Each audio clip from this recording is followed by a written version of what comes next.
高手可以看到。Hello everyone, my name is Jin Hong and I advise Professor Jin Hong Wu. The topic of my presentation today is the fully time domain theory of the field sigma module virtual ground for linearization. Here is the outline of my presentation. First, I will introduce the time research, then I will represent the proposed architectures, any circuit implementations. Finally, I will show the simulation result and conclude the presentation.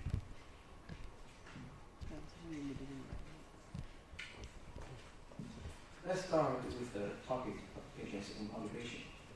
Our design has many targets: audio interface and IoT for positive and vibration sensing. For audio applications with the standard 20 kHz bandwidth, high linearity is strictly required to minimize total harmonic distortion. For IoT applications, it is ideal for industrial vibrations and monitoring and voice command sensor. To meet these needs, our key design requirements include two main aspects. First, high linearity or signal purity, meaning we must overcome the inherent voltage to frequency non-linearity of the DCO. Second is high energy efficiency to minimize battery life of portable devices, which we achieve by utilizing time domain process under the low supply voltage. At the core of our design is a GMCCO. As previously shown here, the input voltage signal is first converted into the current signals by change stage, which then drives the CCOs to generate the phase signals.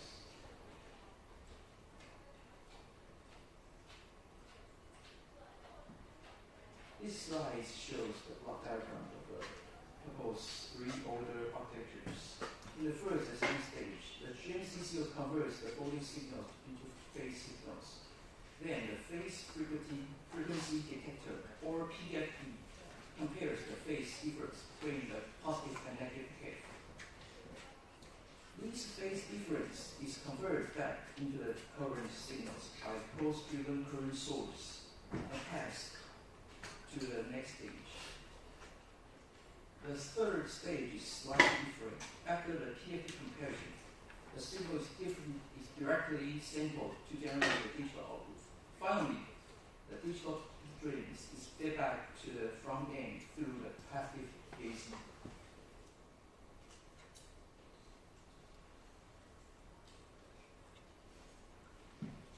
Here we highlight the core concept of our proposed architectures. The first is fully time domain signal processing. We replace traditional epic RC circuits by using CCOs as integrators in each three-stage. By utilizing the intrinsic integration property of phase, we shift the signal processing entirely to time domain. The second core concept is linearization via the pseudo virtual ground feedback, or PGFF, and the CCO input. This significantly compress the input signal swing, ensure that CCO operates well within this linear region. This efficiently suppresses the non-linearity and overcomes the inherent distortions of full CCO architectures. To better understand the benefits of our approach, let's compare different closed-loop ABC topologies. First, the standard CIFP architectures here. The first stage integrators must handle the full swing input signals, which impose a very high linearity requirements on it. Second, the CFP with an input feed-forward path. Municipality. The first stage integrators only processes the residual signals, which relaxes the linearity requirements. However, the feed-forward path now meaning the before path itself must be highly linear. Finally, our proposed CIP PDGFF. The major advantage here is that both first stage interpreters and the before path only process the residual signals. This significantly reduces the design complexities, but the trade-off is that it requires precise behavioral simulations to ensure system stability.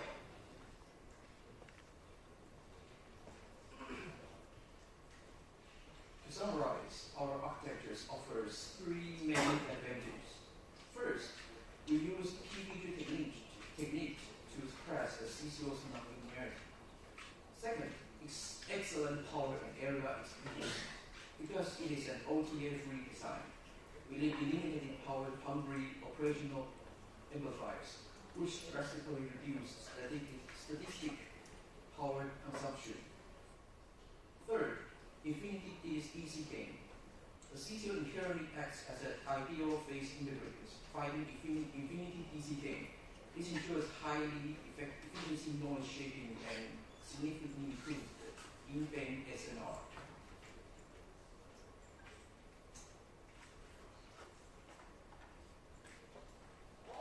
Moving on to the circuit implementations. The ring oscillator-based CCO and PFT implementation is shown here. The ring is current starved by the NMOS-based GM cells and implemented as a pseudo differential PMOS cross-coupled stage to achieve low phase noise. Additionally, the level shifter following the CCO generates the rail-to-rail phase output for the subsequent digital logic.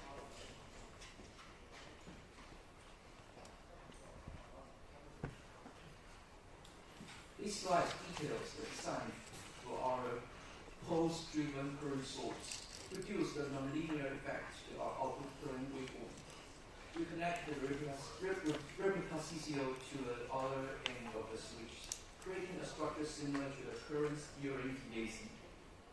Because of it, when the up or down signals turn off, the overall current source is not interrupted. As you can see from the comparison plot below, using a pulse-driven current source with a replica CCO effectively suppress the spurs in the output current waveform, which significantly reduce the noise passed to the next stage.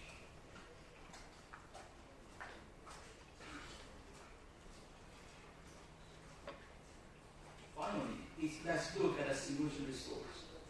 The circuit was designed in the 180 nanometer CMOS process with a 0.8 voltage supply, operating at the same frequencies of 10 megahertz and a signal bandwidth of 20 kilohertz.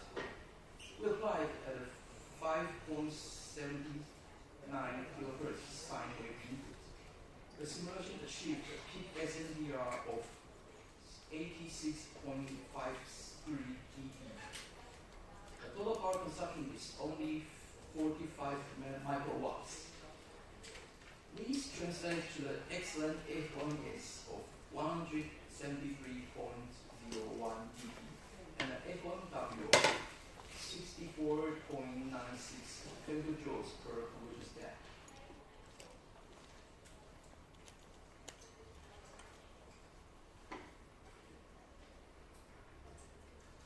This concludes my presentations. Thank you for your attention. Any question? Any question? No?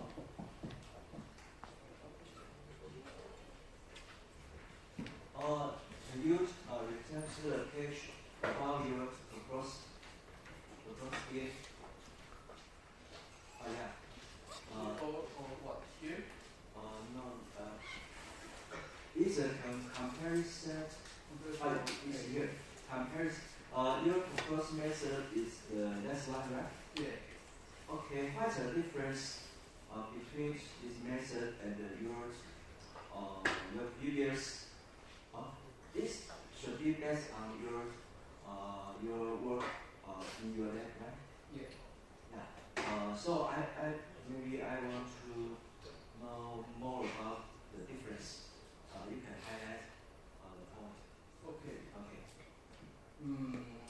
different as the first stage integrator and the feed-forward path only process residual signals in my research. But the CFP or CFP with input feed-forward will process the full signals by the first integrator or the feed-forward. Yeah. Okay.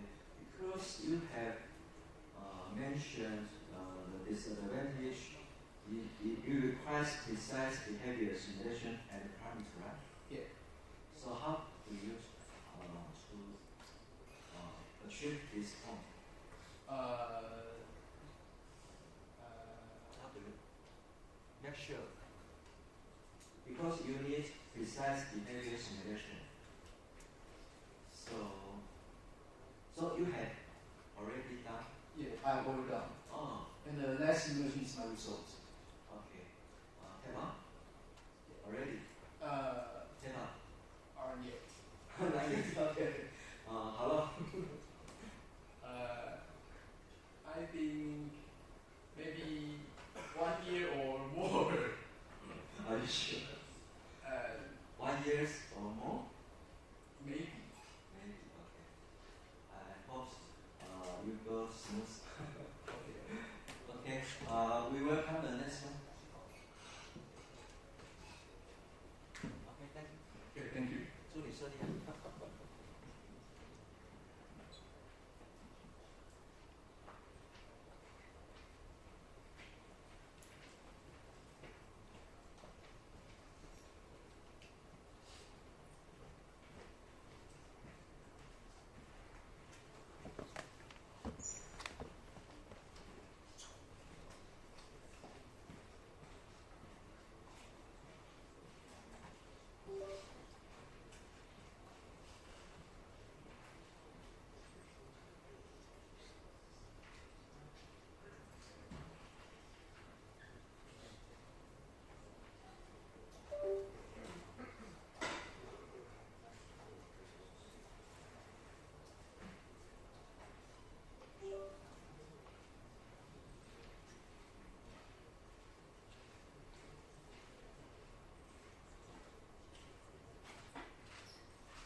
Today, presenter Shenwei Huang. The topic I'd like to introduce today is design and implement of the version-based ball and play balancing using system using incremental model predict control. And my advisor is Professor Shi. Here is the outline for today's presentation. First, in the introduction, I will cover our research motivation. Next, I will state the object and core contribution of this study. After that, I will introduce this system, including its communication, architecture, and dynamic models. Then we will move into the controller design, and I will compare PID, the needs predictor, and the incrementation MPC proposed in the research. Following that, I will present our simulation result and hardware experiment. Finally, I will include the future works and the ball play balancing system is a classic unstable system that is highly non-linear, strongly coupled, and involves significant time delay. It is often used as benchmark platform for marketing control algorithm. Traditional PID faced with the delay and noise from the virtual feedback. We often have to compromise between response speed and stability. On the other hand, if we use standard MPC directly, it requires solving QP online every sampling period, which places heavy computational burden and embedded platform. This for our goal is to find the simulation simulation that balance both control performance and real-time execution. This research had 3 core contributions. First, we adopt an incremental MPC architecture by solving the optimized problem offline. The online execution only requires simple matrix modification. This principle reduces the computational load, allowing it to run smoothly in real time on DSP. Second, we gave the MPC the ability to automatically eliminate errors by accumulating integral errors.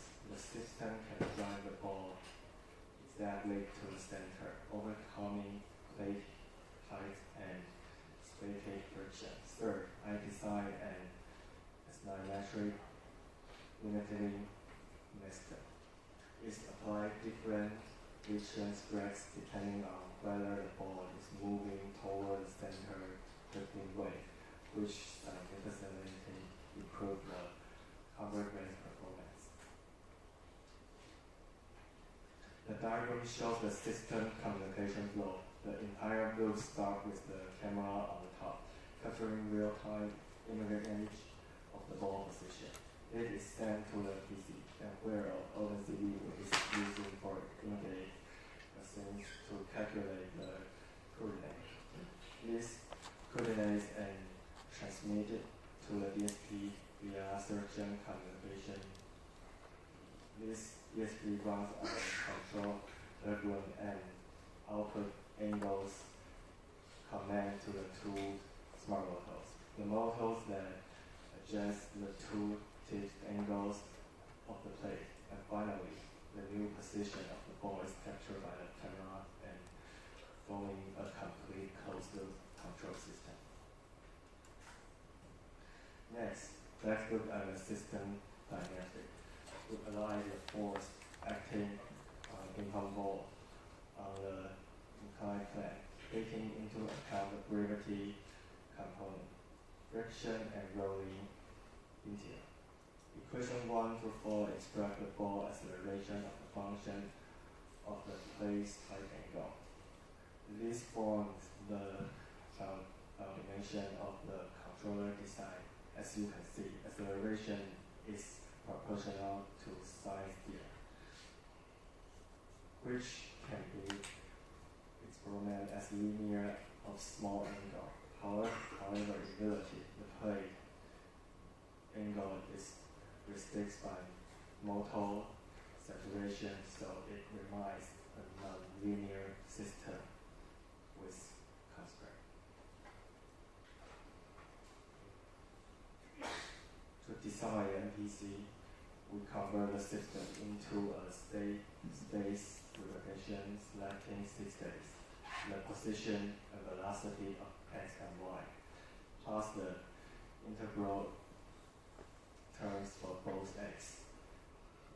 We descended of continuous system using a VHO. These 60-state place models serve as a one-dimensional model of our trained MPC formulation. For PID design, we use a dual loop structure, an outer loop for position control and an inner loop for place angle control. We add low pass filter with a layout to the divergent to suppress an implementation of variational noise. The integral terms use an wind-up design. It stops accumulating when the error exceeds 30 nanometer to prevent overcompensation. We also introduced a 0.5 degree dead zone to reduce the micromotor jitter.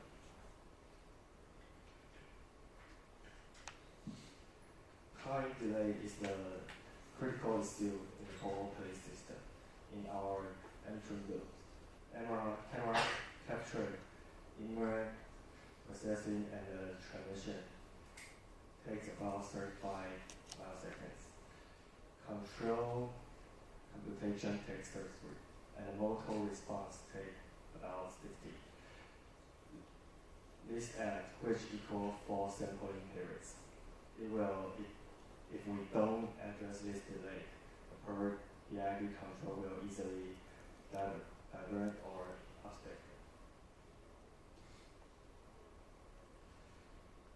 To compensate for this delay, our first improvement is the Smith predictor. The concept of the Smith predictor is to use the system model to predict the ball position without delay, allowing the controller to make decisions based on these predict values, and then correcting it using the delay actually measurement. We set delay to 4, measuring 4 sample period. As we will see later, the convergence speed is indeed much faster than per PID. Now we come to the core of this research, incremental MPC. The base idea of MPC is to predict one step into retrain and plan and do control step every sampling period, optimizing of both error and control at all. This step are perfectly balancing see far through into the future without making a QB problem too messy. The speed of the increment architecture is that we don't stop the control input to the vector.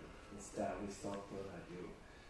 We inherit delta U 0.08 radian per step, and the absolute angle to 6 degrees, ensuring very smooth plate movement.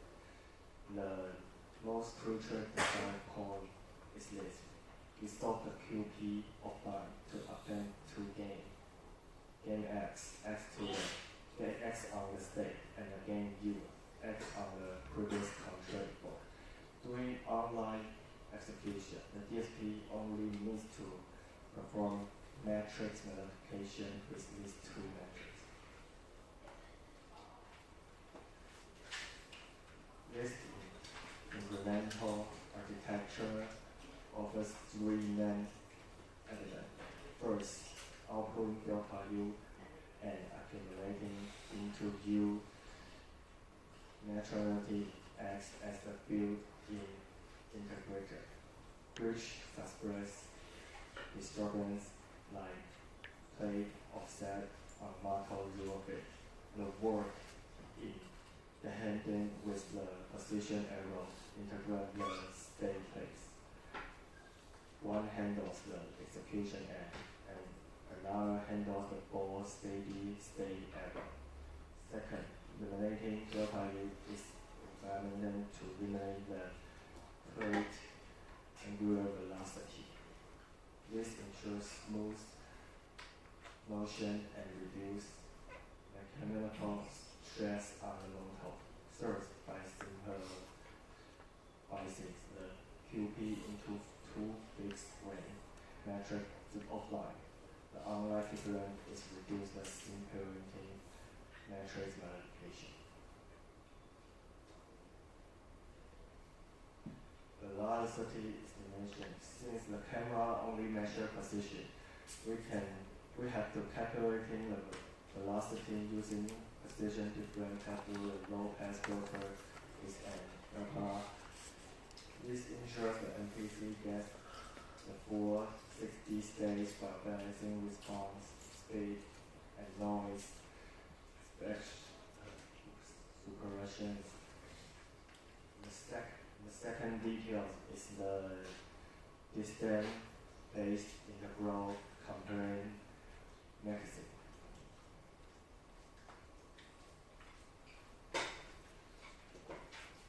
Here is our S-matrix limited design.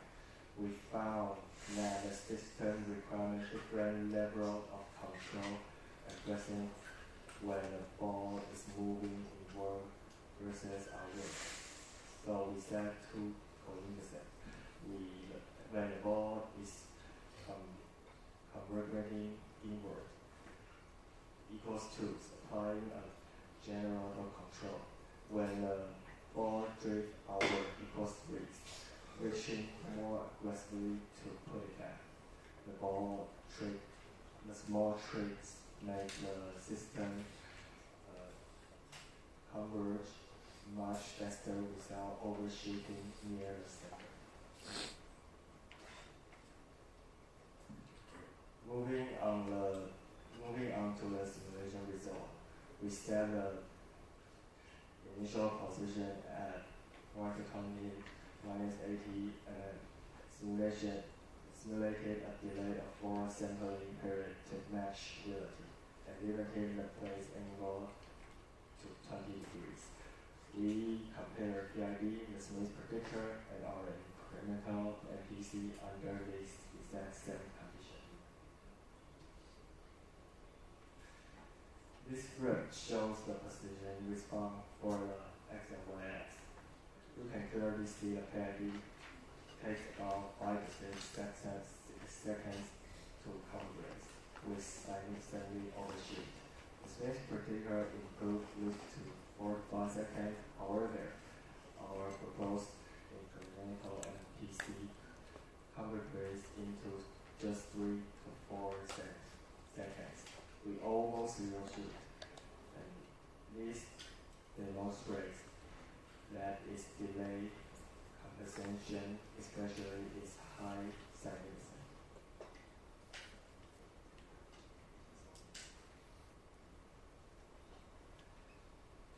This is the 2D trajectory plot, which is more intuitive than the previous curve. The PLD controller spiral in a large circle before converging. The Smith predictor improved this a lot, but still shows the curve path. Our incremental MPC, on the other hand, draws the almost straight line directly to the center. This result faded our measured advance the pace efficiently. The table summarizes the metric for each control method.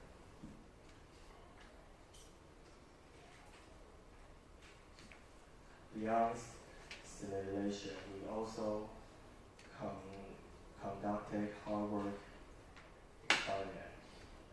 The experimental platform used black article plates, camera, and OpenCV for integrating processing. The DSP and Moto communication via CIA and SFCSD.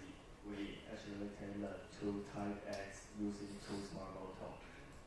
Its entire hard work will perfectly replicate the conditionals we just saw in the slide. Here is a set of the initial condition from our hardware test.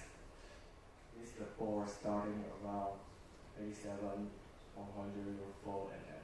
Compared to the simulation, all three control methods will be affected by real-world factor, like friction and noise. However, MPC still performs the best.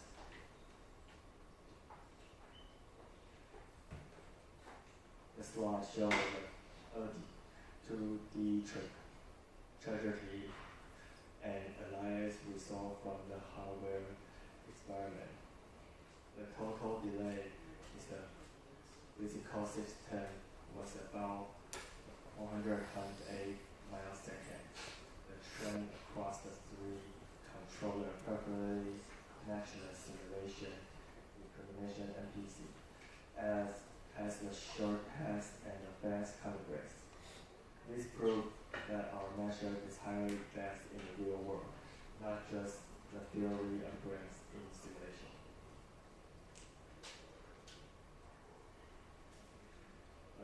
play a video showing all three controller operating simulation in the real world.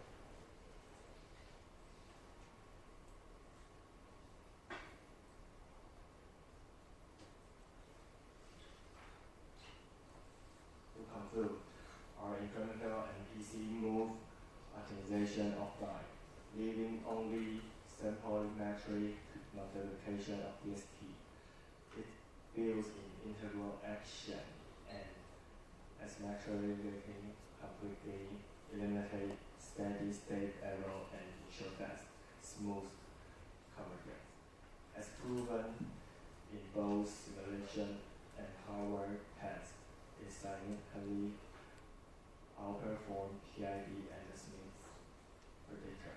For the future work, we plan to focus on optimizing chromatic, the highest assurance, spin-out communication to reduce delays, testing different fault material or fail at risk, and exploring activity MPC to handling model version. And this is the reference library. Thanks for your kind attention. Any question? No question? Okay, I have a little question. It's about the difference between the simulation result and the experiment result. Can you return to the page 21?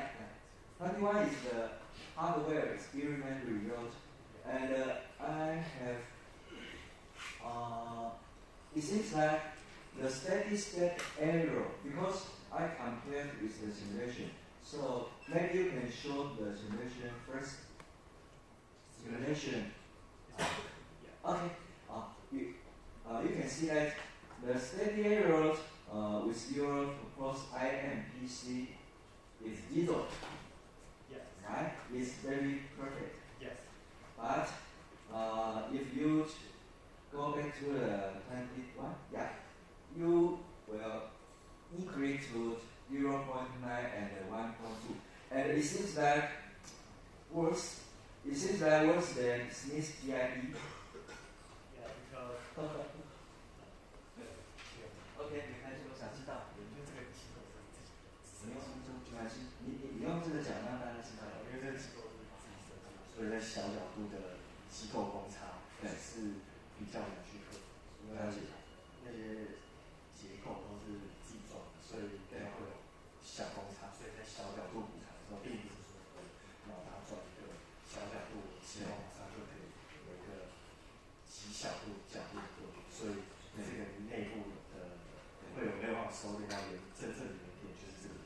OK， 因为if we want to have a very well done result, we have to validate, we have to verify the simulation with the experiment.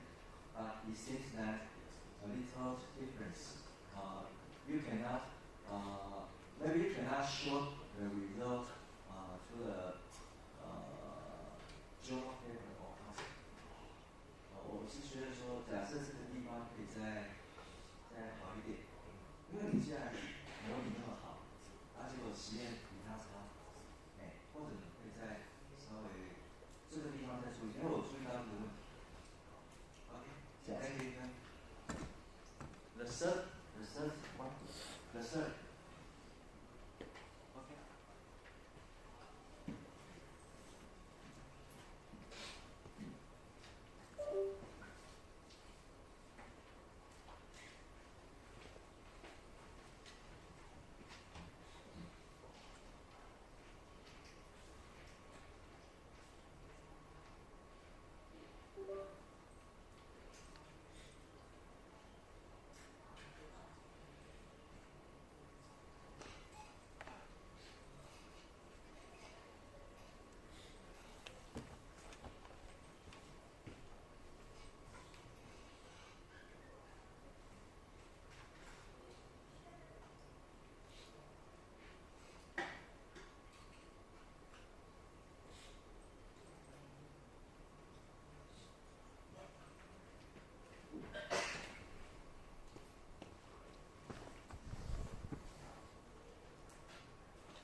phase shifter and bi-phase modulator. Then next one is circuit design. After that, I will show the EM simulation result for both the RTPS and the BM. Finally, I will present the major result, performance, calculation, and the conclusion.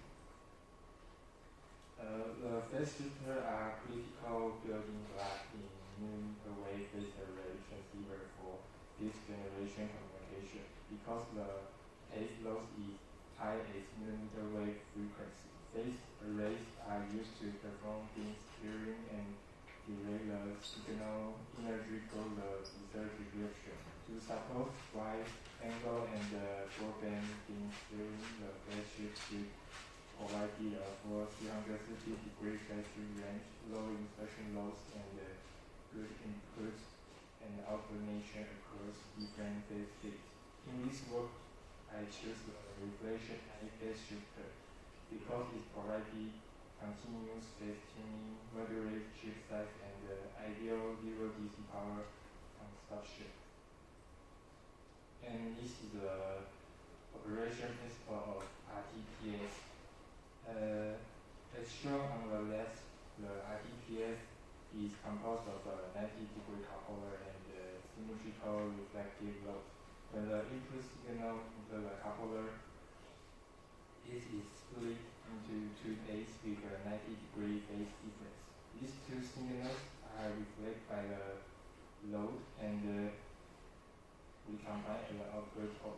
The key parameter here is the load reflection coefficient gamma L, which is defined by the load impedance ZL and the characteristic impedance of the coupler.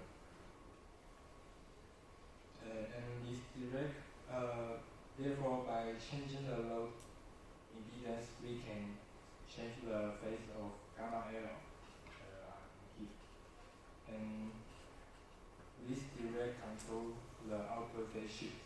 For conventional reflective load, the varactor capacitance is tuned by the control voltage VC, so the phase shift is continuously adjustable. And this is the overall schematic of this work. The RTPS, we hope to create wideband 180-degree phase shift and bi-phase modulator to create a 0 and 180-degree phase inversion. So we can get wideband 360-degree phase shift with low insertion loss. And next, I will introduce the principle of the bi-phase modulator. When this reach equal 0, in the ideal case, the MOSFET will in cutoff region. So 0 is a proxy to find gamma L is equal 1. So the reflection phase equal 0 degree. And we switch the V3 to 1.2 voltage. The MOSFET will in trial region. So 0 will close 0 and the gamma L will close negative 1. So the reflection phase equal negative 180 degrees. And without so the bi-phase modulator can introduce an additional 180-degree phase conversion. And next one is circuit design.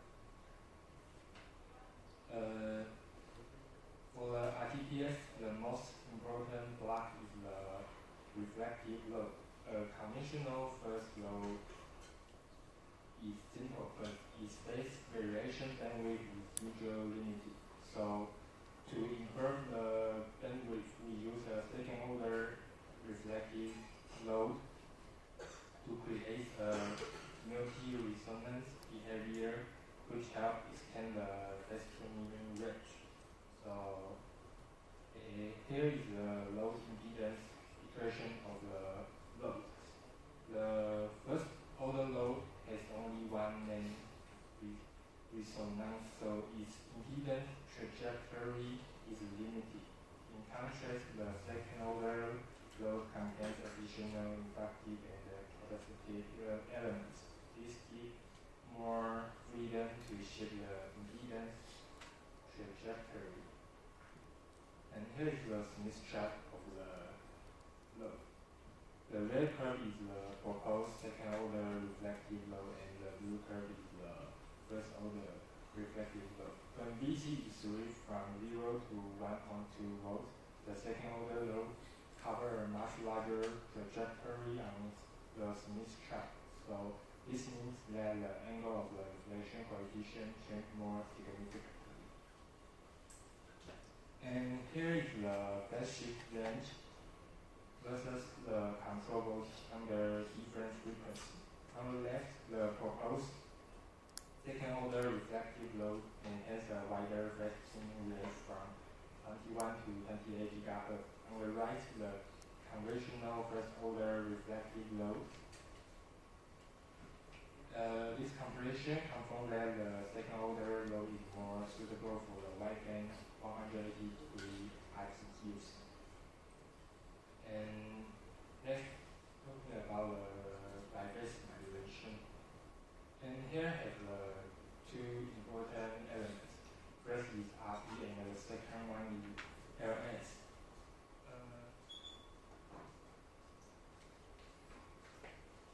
Okay.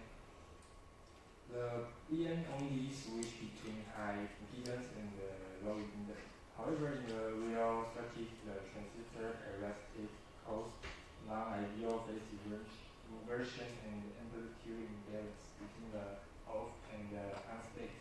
Therefore, we add the parallel resistor RP and the series inductor LS. RP compensator is mainly used to reduce the amplitude imbalance between the two states, and LS is used to compensate the characteristic acceptance and keep the inversion phase close to 180 degrees. So next is EN simulation.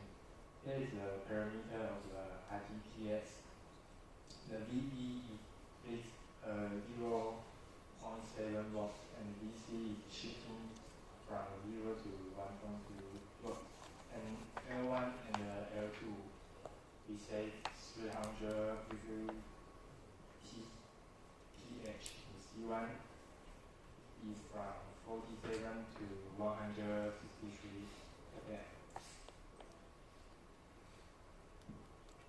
Here is the EM simulation of the 90-degree couple. The accelerometer show the information and the isolation are control in the target frequency range, and the right-hand bar show the amplitude imbalance and the phase difference. The phase difference stays close to 90 degrees. So after the coupler, the next is the inductor of the L1 and the L2. This plot shows the EM extract inductance and the quality factor of L1 and the L2. Around the operating band, the inductance is close to the target value, and the quality factor remains suitable for passive millimeter wave operation. And there is an overall RTPS accelerometer. The left plot shows the reflection coefficient, and the right plot shows the insertion loss. The return loss remains acceptable, and the insertion loss is kept low in the target band. And here is the phase shift range of the RTPS. The total phase shift range is more than the required 180 degree over 21 to 28 GHz. Therefore, in EM simulation, the RTPS satisfies the design targets. And here is the parameter of the biphase modulator. The RP is 1K ohm and LS is 80 kH. And here is the EM X-ray result for LS. And LS is about 82.5 frequency to 83.2 pH from 21 to 28 GHz. This is very close to the target value of the 80 pH. And here show the result of the simulation. The BM behavior when this switch is switched is 28 GHz. On the left, the reflection coefficient is the off and the on state are shown. On the right, we can see the insertion loss and the first inversion. The important point is that the two stable states correspond to 0 degree and 180 degrees north. RP helps reduce the angle difference between these two modes while LS calculate the test inversion. And here summarize the BM performance over 21 to 28 GHz. The left graph show the insertion loss of the off and the on state. The simulated loss is around 3.4 to 4.1 dB across the band. And the difference between the two states is well controlled. The right graph shows the phase inversion is stay very close to 180 degrees, ranging from about 176.6 to 181.3. And next is the measurement result. And the chip was very in TSMC 65 nanometer CMOS technology. And the measurement setup and chip micro photograph are shown on the slide. The chip size is 0.765 by 0.585 square millimeters. Since it's the passive phase shifter, the power dissipation is 0 W, and the target operating frequency is from 21 to 28 GHz. And here the left graph show the major S11 and the S22. And the red curve is the average of the S11 and the S22. Across the 21 to 28 GHz, both S11 and S22 remain mostly above 15 dB, which means the input and the output match are split across different phase states. Here, the left graph shows the major insertion loss of S21, and the right graph shows the major phase shift range.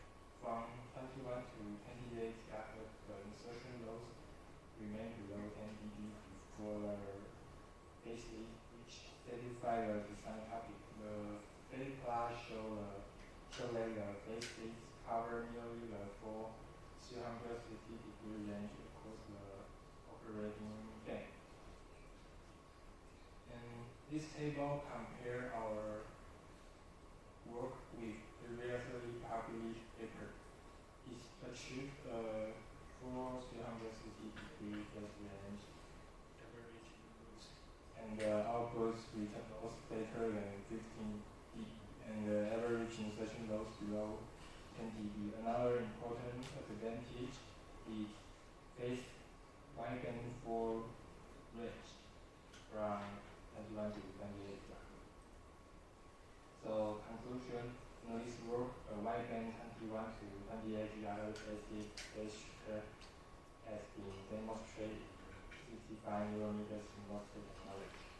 And the RTPS and the BM can achieve for 360 degree phase shifting.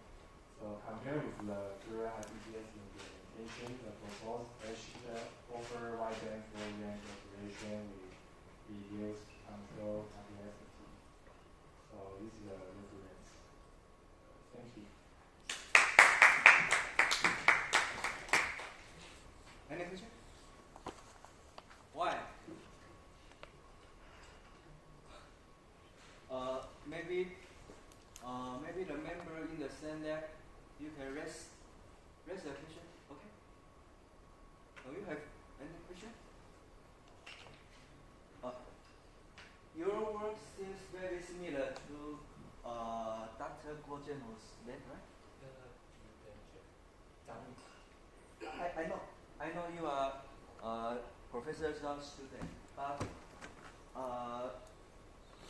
based on your presentation, I think your work, your research content is very similar to Dr. Mo Jianhao. Is that right? Or maybe I didn't have a good. Okay. 你们的研究是很像，不像，都是做那个IC比赛，然后需要做那个你的电路的设计啊，然后需要做它的那个效能分析啊。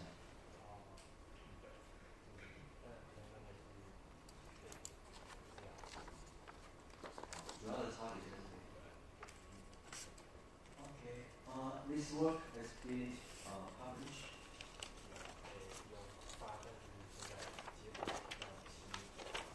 Because I think it's well done. Yeah. So I think it's a good job, well done. But maybe I am not very expert in this area. So I have further question. Thank you. Okay, the next one.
Good morning, professors and classmates.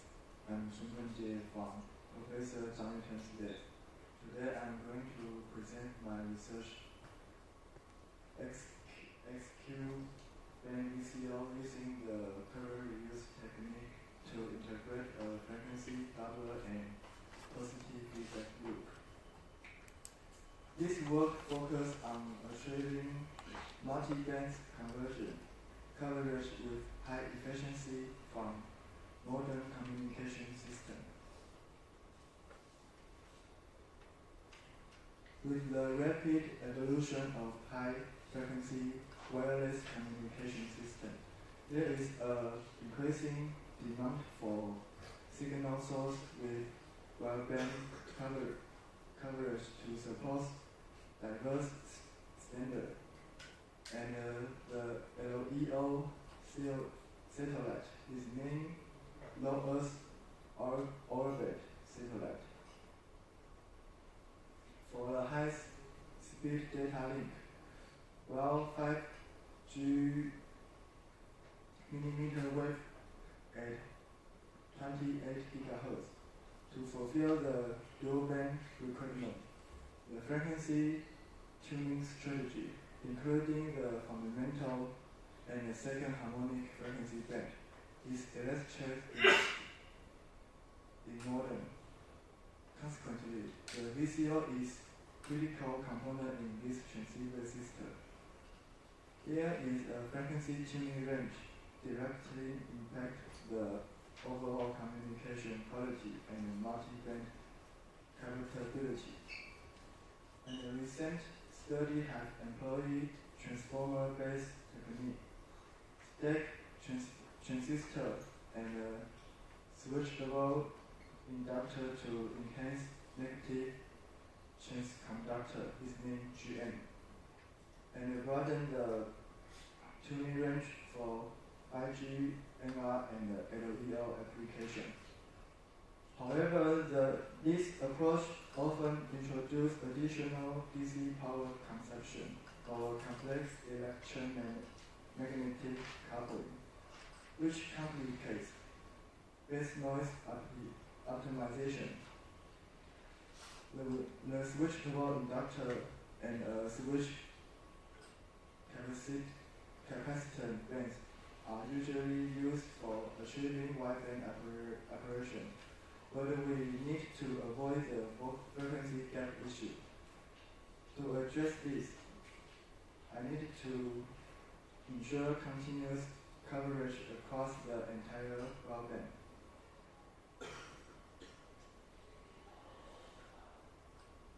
And modern communication architecture increasingly require the coextension of multiple devices on the hardware platform to reduce the device footprint and power bucket. To address this challenge, my research presents a dual-mode XQ-band VCO implement in TSMC 19 nanometer CMOS technology. The proposed design aims to provide a frequency-flexible solution capable of covering both LEO satellite range and 5G millimeter wave simultaneously. The design incorporates a current reuse architecture that integrates a frequency doubler and a positive feedback path. The feedback enhance the startup margin and enable a low power design without compromising performance. And this is the picture of my chip. The core area is 0.19 square millimeters. And this is my schematic.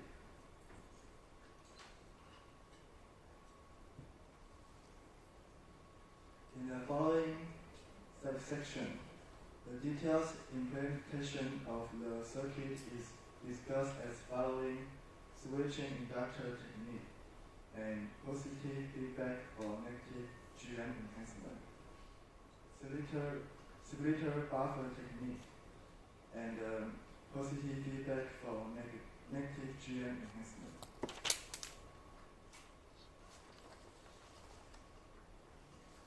The proposed VCO utilizes a switching inductor topology to support wideband dual-band operation, and also have wideband in each mode.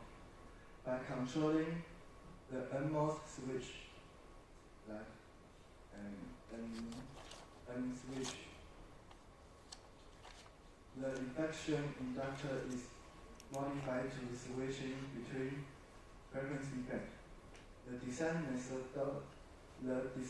My method is to fulfill both continuous frequency coverage and precise the resonator element. First, the target center frequency for the low and high frequency band was established.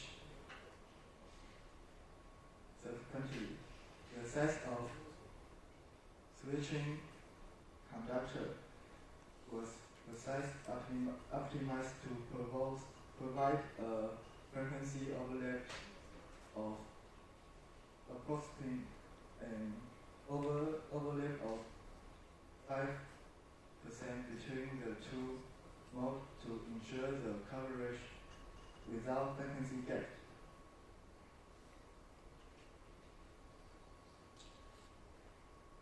to compensate the loss within the resonate tank, a positive feedback path is established in my circuit.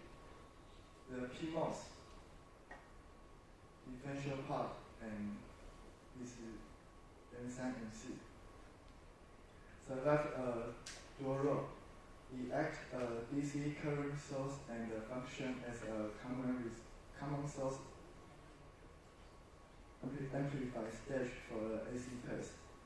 And the oscillator signal origin from almost cross-couple pair is N1 and 2, which provide a connected GM to initiate the oscillation signal. And this signal is then coupled to the almost CS stage N5 and N6. And in the PMOS stage N3 and 4, forming the positive feedback loop, like N1 to N5 and to N3, back to N1.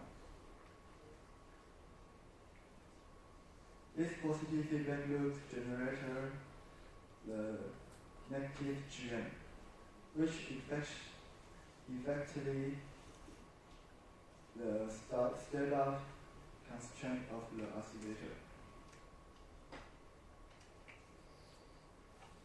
Although the circuit improvement differs slightly, the operation principle of the GM enhancement loop is consistent with the analysis present. By following the architecture principle, the equivalent negative GM can be devised as this. And where GM1, GM3, and GM5 and 0 denotes the transconductor of the NMOS, N1 and NMOS, and 5 and PMOS and 3. And 0 represent the equivalent independent as the strength of feedback buffer stage. And the feedback stage is N5. And we propose the splitter buffer technique to offer the fundamental signal and also avoid connection with the output termination load to reduce overall negative GM. And the buffer and 5 and 6 call the feedback buffer. And the buffer M7 and 8 call the output buffer. Boost the fundamental signal at the output. In addition, the splitter buffer technique can prevent the interference between the feedback loop and the output stage.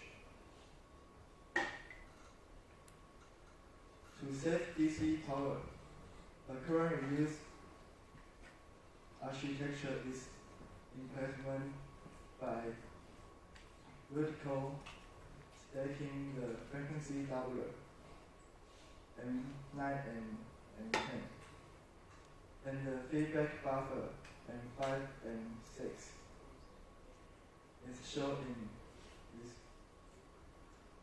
The stack structure, the feedback buffer M5 and 6 also function as a splitter buffer, which simultaneously serves as a tail current resource for the frequency doubler. By using the DC bias current across this stage for the frequency doubler, reducing the DC bias current,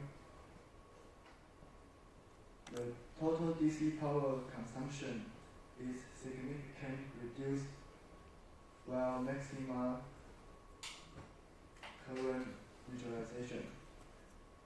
And the fundamental signal is instructively coupled to the transformer to judge the push-push frequency doubler and mag and 10, which generate the second harmonic output. This approach isolates the fundamental output from the feedback path.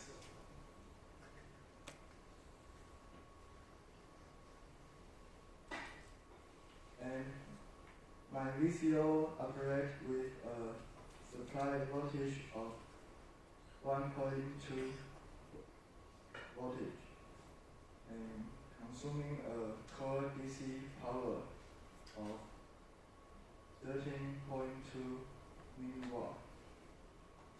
And I will show my result as following: tuning range, output power, harmonic suppression, and phase noise.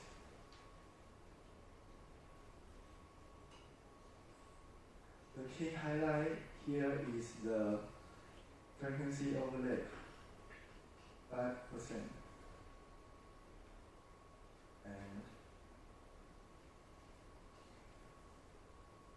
to demonstrate the dual band capability, the fig shows the measurement and the simulated tuning range. In the low frequency mode and the high frequency mode,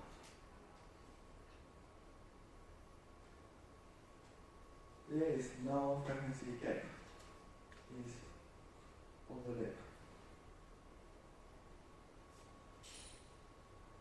And the major tuning range is 41.6%. This is slightly wider than the simulated value.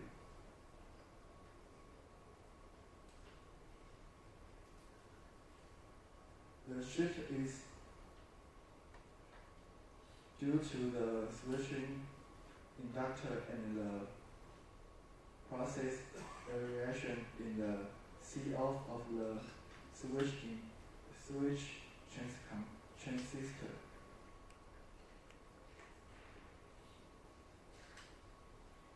And the fig display the measurement and the simulate output power for fundamental and the second harmonic power frequency across the entire tuning range.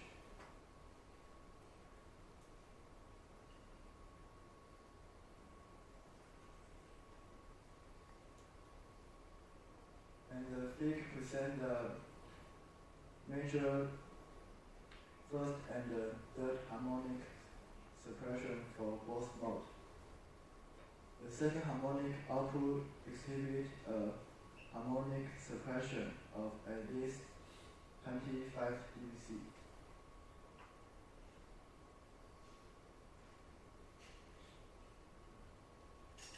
The major phase noise and the phase noise, fundamental and the second harmonic are shown in this figure. And at 1 megahertz offset, the phase noise is minus 100.6 dBc per hertz. And the 10 megahertz offset is minus 120.58 dBc per hertz.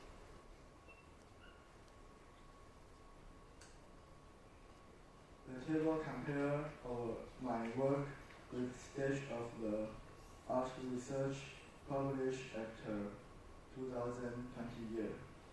And I would like to point out that the bass noise is very not good. And my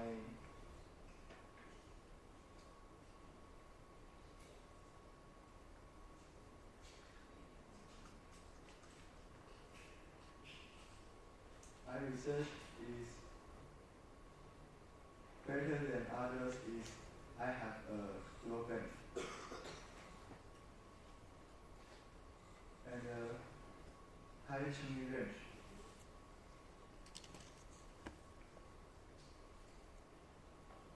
My research present a dual band VCO and use the transformer couple staking architecture with the current reuse and a GM enhancement. The design offers a wide tuning range with the compact area and the low power. Thank you.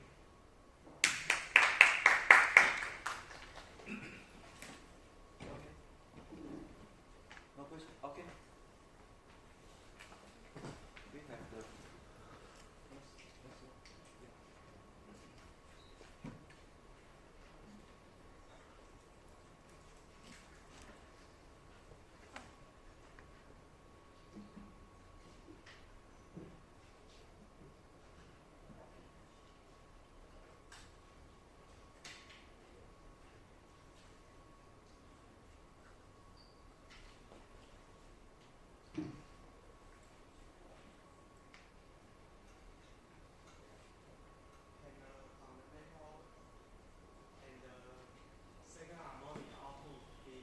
microphone. Microphone.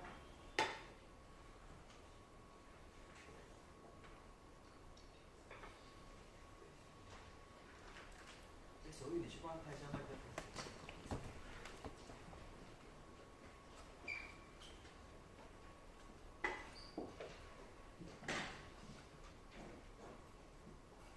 Can the fundamental and the second harmonic output be used at the same time? Yes, they can use at the same time. And my design employed a splitter buffer and a transformer coupling to separate the signal paths. This isolation allows the system to provide both KQ band and 5G combination system.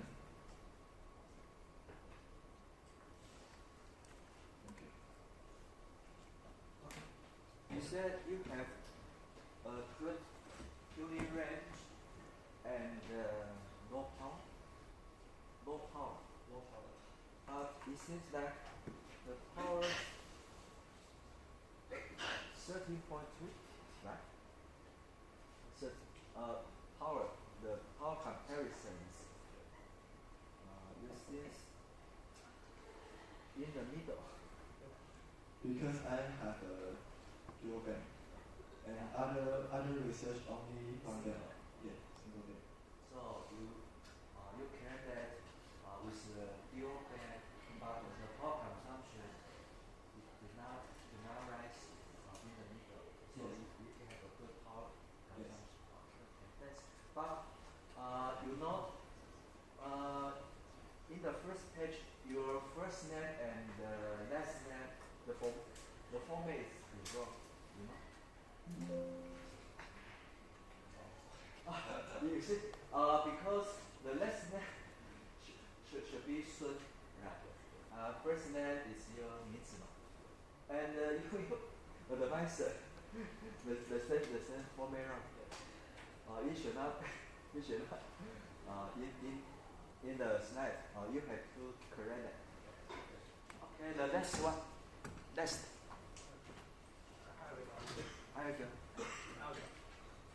So how much power do the video core and sorry. Question.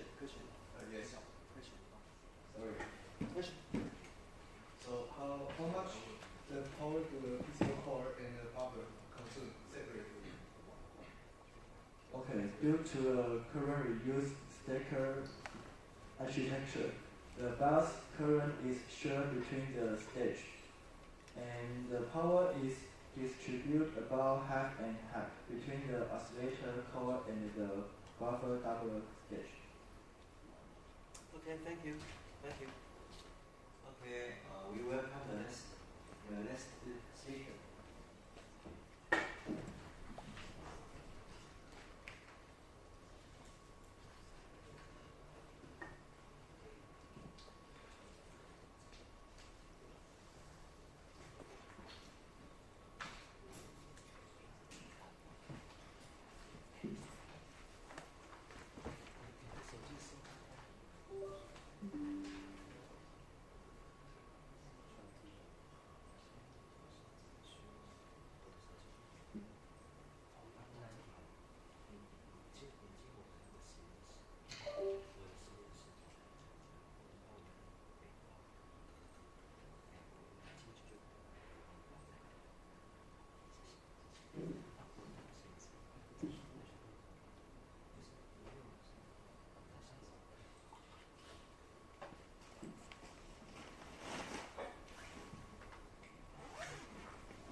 Okay, hello everyone.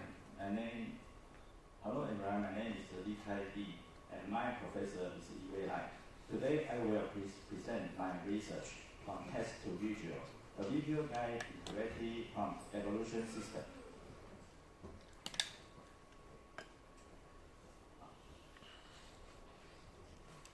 This is my outline. I will start my introduction generative AI with a specific focus on text-to-image generation. After outline the problem I aim to address, I will introduce how this framework operates. I aim to address. I will introduce how the framework operates to solve image generation issue. And based on the result, how it achieves cost saving and maximum efficiency.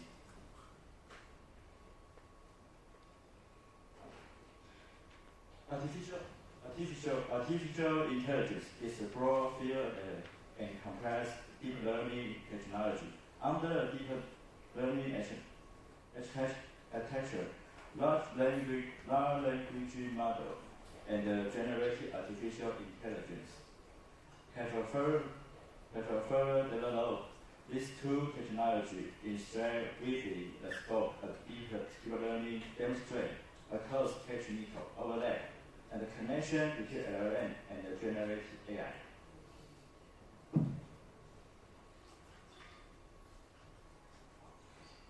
Generative artificial intelligence possesses a variety of powerful application capability.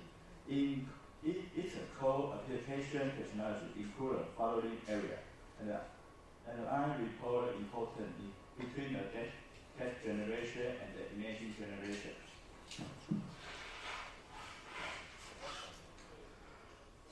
Text-to-image model are artificial intelligence technology capable of direct response image based on the texture distribution of a prompt provided by the user.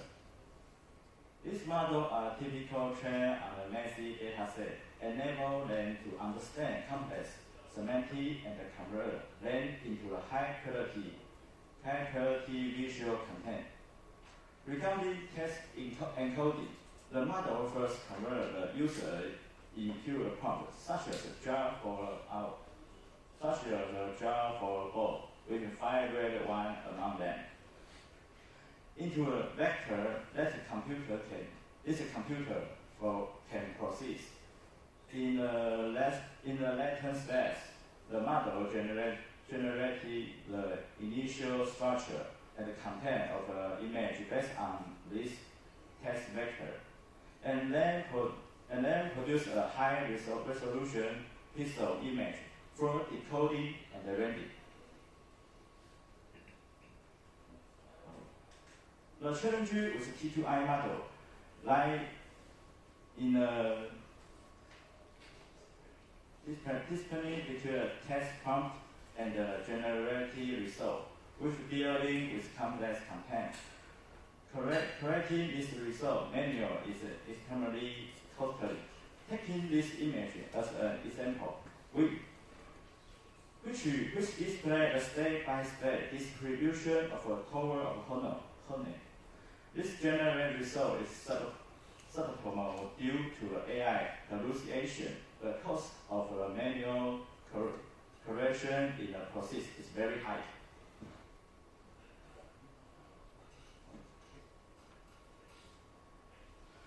Therefore, my motivation for design this system is to establish a framework that can automatically adjust the prompt, rather than leaving the user to roll the dice with the generated model.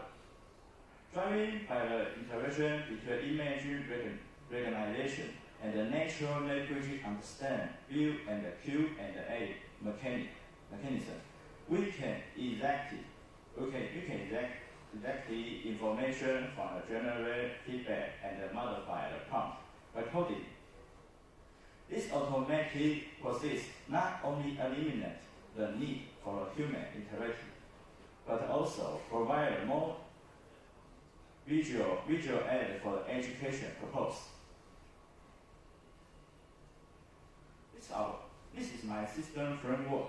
First, in addition generative model, my framework consists of three main modules: the establishment of a problem space baseline, the generation result feedback, and the prompt optimization based on the feedback.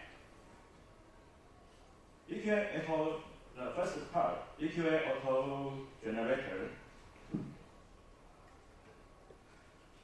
After receive we have an initial prompt. After we receive the system generates semantic and semantic. Check the list based on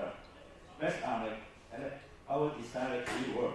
That is a set of questions. We will first check for the presence of the object and confirm the quantity to establish the estimated visual element. This become the answer for subsequent improvement and the iteration to strengthen the correlation between the prompt and the image. Next, the same prompt is used to generate the image, which serves as the input for the problem space. Right. And we generate image. The same initial we generate the image. Next part of DQA feedback area. By using a multiple model to read both a checklist and generate image, the visual language model. VLM is outlined to execute the visual question answer test. A report is generated for each image. This report format includes true or false answer to each question along with the reasoning. Followed by calculate the total correct score for a question. Next part, reporting optimizer. Next in the optimizer process, the true and the false format ensure the suppression of a hallucination in the AI's response. The reasoning serves as the basis for the modification, and the total score determines whether the iteration should continue.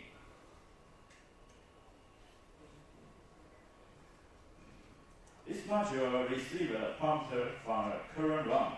It adopts a strategy of fixing the correct element first, and executing the modification target and the error. Achieve fine turn of the prompt and structure stability. And then we look in the dynamic part of the framework. Each generate image serves as a feedback during the iteration by modifying the prompt. In each run based on the feedback, the generated result can more closely align with the original prompt desired outcome. Next, I will discuss our exploration of two issues. First, fixed generation interactive versus dynamic adjusted generation iteration. Second, the balance between the generation iteration and the iteration cost. We use the number of generated image and the feedback per run as a variable to assist conversion and improve the iteration score performance. First term, a fixed generation quantity lets the system retrieve the same amount of feedback to modify the prompt in each run. We test two dynamic adjustments for the generation quantity, increase and decrease per run. The number represents the maximum simulation generation quantity. We limit the maximum generation quantity to 4 because the model requires generation time, and we want the system to complete the test with a 30-minute constraint. This explanation includes 10 different types with a four question per type. The best requirement uses 80% passage rate as a threshold. High cost result, the generated as well, but mitigate the heavy cost. We subsequently use the increment and decrement strategy. Look at decrementing 4. It performs better than the incrementing 4, but the initial cost is still too high. To further reduce the initial cost of decrementing 3, show the best result. Furthermore, when increasing the threshold upper limit to completing all questions, the strategy with the initial cost of 3. Decrementing to 1 each run. Perform the best if we describe the generated model as a rolling dice. This result shows that rather than really a massive dice roll in the last stage, it is better to increase the value of the dice roll from the start. Even we just feel low, it is easy to achieve a superior result.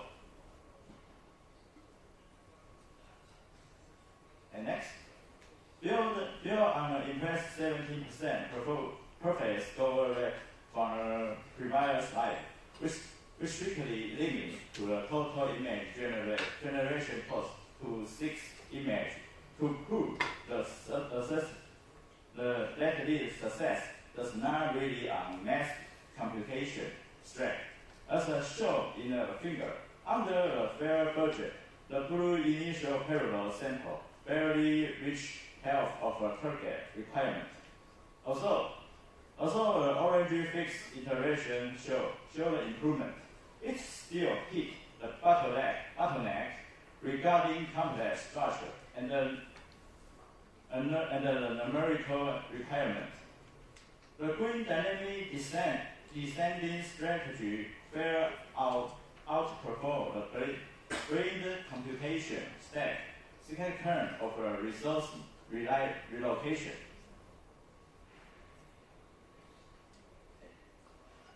Finally, return to the challenge mentioned at the beginning of the presentation.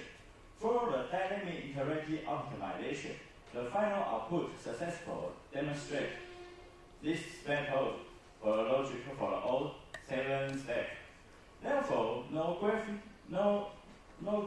or label spelling error or on any of the pillars.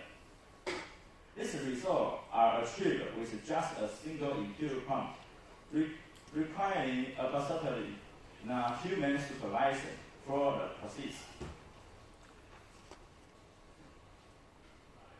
To summarize the core contribution of the research, we propose a chain-free plug and play system framework. It can be directly integrated with our pattern, the underlying model. In a test, when encoding image generates error, the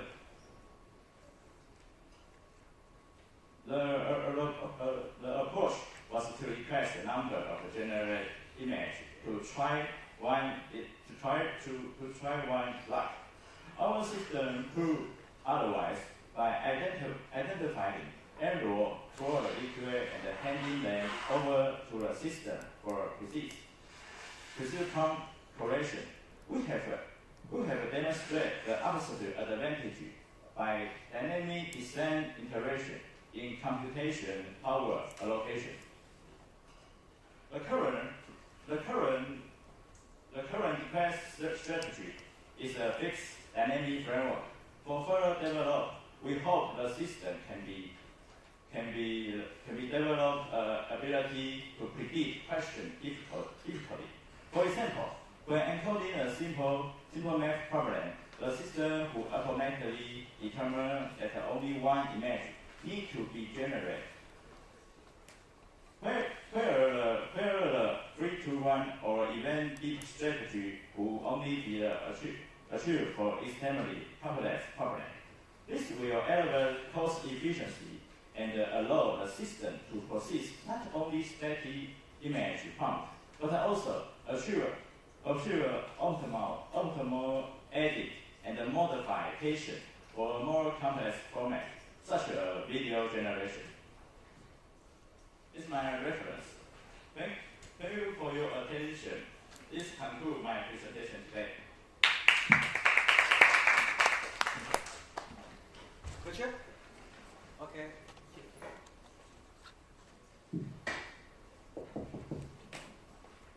Thank you.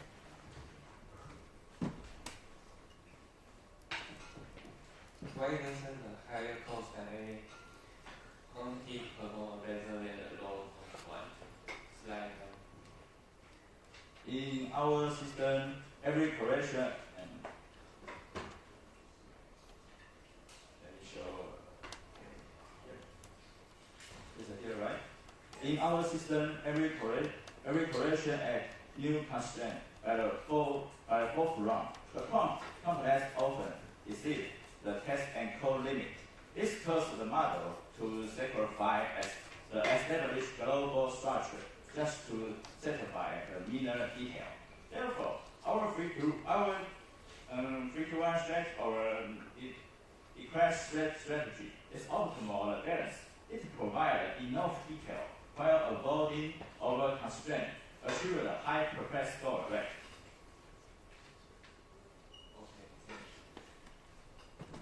Further question? Further question? I wonder why is the special temporal prompt for the video generation?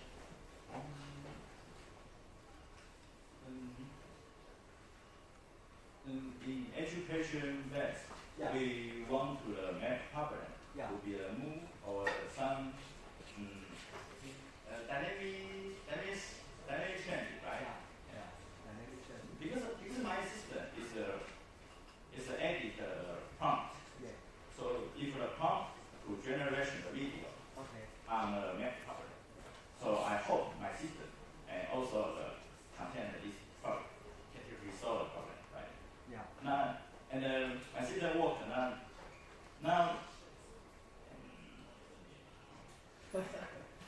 Maybe you can use memory. 系统，我们希望我们的系统是一个就是不经过人的过程，所以如果提示在提示词的这个基础上，如果它可以做到不只是做图片，甚至呢我对影片也做一个自动化的编辑，那这是未来的一个展望。因为当那关键字是那个 spatial temporal， 好像是时空的概念。对，所以因为它是个时变的概念，所以现在的问题应该是说怎么把它输进我们的这个系统里面。OK， 也就是说，假设这个教室有一些时序上的变化，还有空间的一些变化的时候，你就会产生你的那个提词。对 ，right。Because your work is very interesting, the UNF focus on the mathematics education, right? Right. Yeah. So you have, you can let your work will apply to the education. But I think that did not see the